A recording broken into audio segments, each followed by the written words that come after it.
Okay, Ed, your box has arrived, so let's get things opened.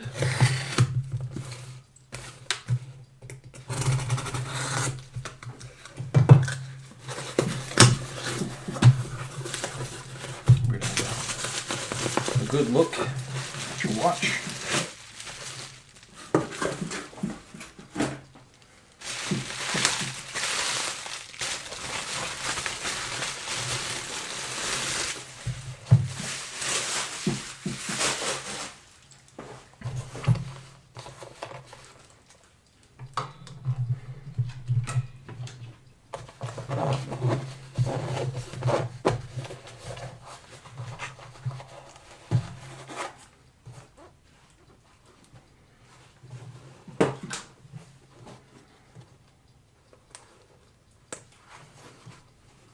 Okay. All right. So, okay. Well, it's a very, very cool watch, one of my favorites. This is a 1968 6105 8009 proof. So this is the earlier incarnation when they came to the U.S. a little bit later after this year. I think it was around 69. They did come with a resist text as well.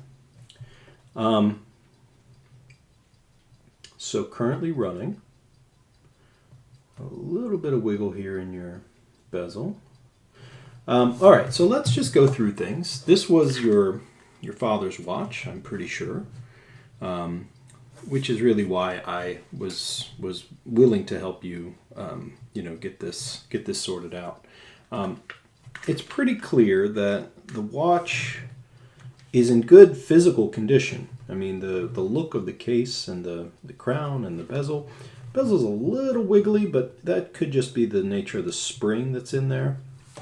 Got a little bit of a ding here. That's okay. But your insert looks great. Probably original crystal. This is a Type 3 low profile crystal. Definitely has seen a lot of moisture. But that is something where I think we've sort of gone back and forth a little bit about what to do. I'm not sure that. Well, certainly your minute hand is not really. It's not feasible to perhaps save that one. When I look at the dial, it's got that really cool sort of brownish patina that these get. There's some haze on the dial as well. You can see where the moisture has perhaps laid on the dial for some time. I may be able to brighten that up a little bit, but I don't want to go too far with that. Certainly, we could replace your crystal with a correct one. I have some Type 3 crystals in stock. I want to make sure that the movement is in decent shape. Parts are available, of course, but it's always important to keep it in good shape. It looks like it's somebody's been trying to open it in the past. There's some pretty deep gouges here in the back. Perhaps a screwdriver or something got in there. But I'm going to go ahead and see if I can get the case back off easily. It is not easy, but I will loosen it up and then we'll take it off together. Give me one moment. Get my handy dandy opener here.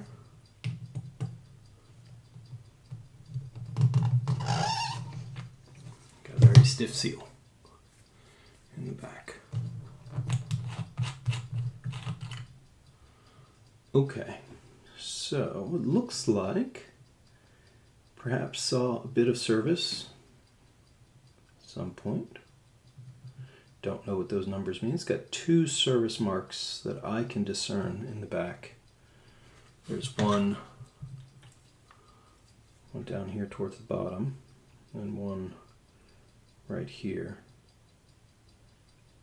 But, you know, you never know what those mean. Okay. So we are running. Movement looks pretty clean from this side.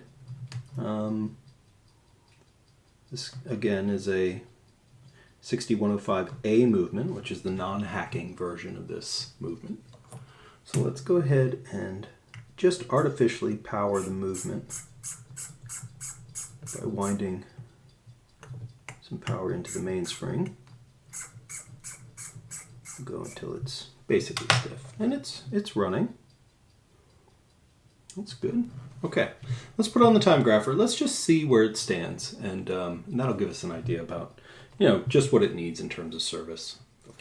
Okay, well, Ed, some may look at this and think, oh my gosh, that's a mess. But, you know, to be honest, the fact that it is two discernible lines of points is really quite good. That means that it's not a big snowy mess of just utter despair and destruction. Of course, the beat error is pretty far out, and the rate is losing, you know, 2 minutes a day, which is not great. The amplitude is extremely low, but you know, that's an unserviced watch, and these numbers will get considerably better as we go through the service process. So, not a concern. This is actually good news. It looks as it should for this kind of age, and you know, from the cosmetic point of view, you know, that belies the goodness that is underneath, which is nice to see. There is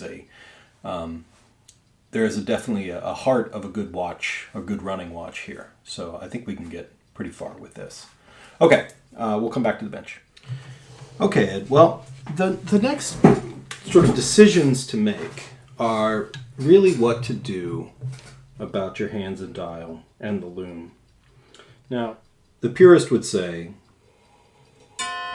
keep it identical to the way it is right now. Do not touch it. But I want you to be able to look at this watch and be happy with wearing it. Some might look at this and say, oh my God, what a mess. But I don't know. I don't know how you want to proceed. You can tell me. We can go in any direction you like. I can attempt, now it's an unproven process, but I can attempt to lighten the loom a bit.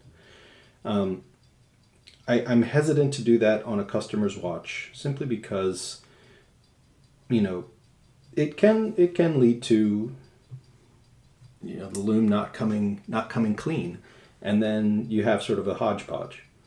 We can reloom it. There's nothing I can really do about the lost loom here in the hand.